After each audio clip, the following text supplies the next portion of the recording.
त्यामुळे प्रदेशाध्यक्ष रवींद्र चव्हाण यांचा सिंधुदुर्ग जिल्ह्याबाबतीतला किंवा रत्नागिरी असेल या बाबतीतला कल हा युतीचा होता.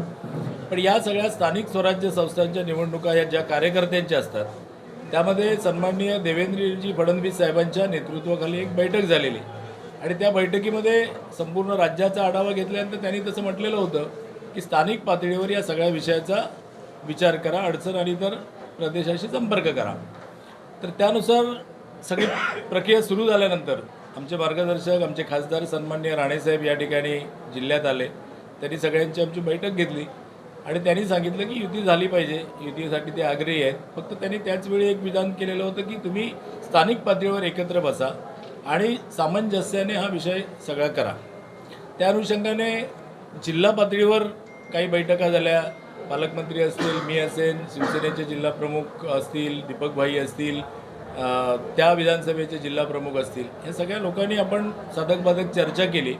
स्थानिक पातळीवर सुद्धा बऱ्याच ठिकाणी म्हणजे मालवण विशेषतः सावंतवाडी असेल अशी स्थानिक पातळीवर सुद्धा कार्यकर्त्यांची तिथल्या मंडल स्तराच्या कार्यकर्त्यांची चर्चा झाली आणि त्या चर्चेतून युतीसाठी जे काही तडजोड हवी होती तशी भारतीय जनता पार्टीच्या कार्यकर्त्यांच्या इथे झाली नाही. म्हणजे उदाहरणार्थ मालवणचंच उदाहरण द्यायचं झालं तर मालवणमध्ये 13 नगरसेवक स्टँडिंग नगरसेवक हे कॅन्डिडेट म्हणजे उमेदवारीसाठी आग्रही होते किंवा ते आमच्या जागा होत्या आणि त्यातून परत नगराध्यक्षांची त्यांची मागणी होती आमच्या कार्यकर्त्यांवर बसल्यानंतर आणि त्यांना 12पेक्षा जास्त सीट हव्या होत्या.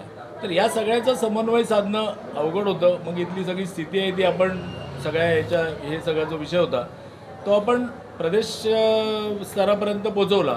प्रदेश स्तरानंतर पोचवल्यानंतर आमची जी भीती होती की जसं पालकमंत्री साहेब पण म्हणाले होते की भारतीय जनता पार्टीकडे इतकं कार्यकर्त्यांचा मोठा संच आहे, उमेदवारीसाठी इतकी दावेदारी आहे की त्या सगळ्यामध्ये बंडखोरी येऊन महाआघाडीला त्याचा फायदा होईल.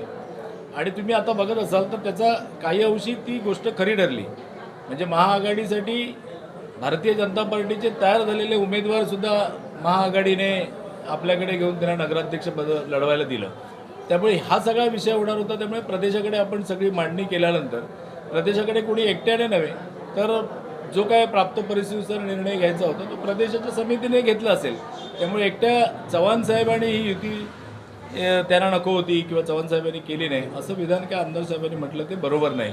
मालवणच्या बाबतीत दुसरा एक विषय होता की हे सगळे प्रयत्न आमचे चालूच होते. वरून आम्हाला सांगितलं जात होतं की जिल्ह्यामध्ये चांगलं वातावरण राहण्यासाठी जे काही प्रयत्न करा. स्थानिक कार्यकर्ते बोलत होते. पण असं करता करता शिवसेनेनेच आपला पहिला उमेदवार नगराध्यक्षपदाचा जाहीर केला. आम्ही केला नव्हता. आम्ही कोणाला एबी फॉर्म दिला नव्हता. आम्ही ह्या सगळ्या प्रोसिजर आदल्या दिवशी किंवा शेवटच्या दिवशी आम्ही एबी फॉर्म देण्याचा हे केला. त्यामुळे जर प्रस्ताव व्यवस्थित असता, कार्यकर्त्यांना सगळ्यांना समाधान देणारा असता, सगळ्यांना सामावून घेणारा असता, बंडखोरीची शक्यता त्यामध्ये नसती तर हा सगळा विषय सुरळीतपणे सुटला होता. पण त्यांची जास्त जागांची वगैरे आग्रही मागणी होती. त्यामुळे इथल्या लेवलला त्याचं संतुलन राखलं गेलेलं नाही. शेवटपर्यंत आपण युतीसाठी आग्रही होतो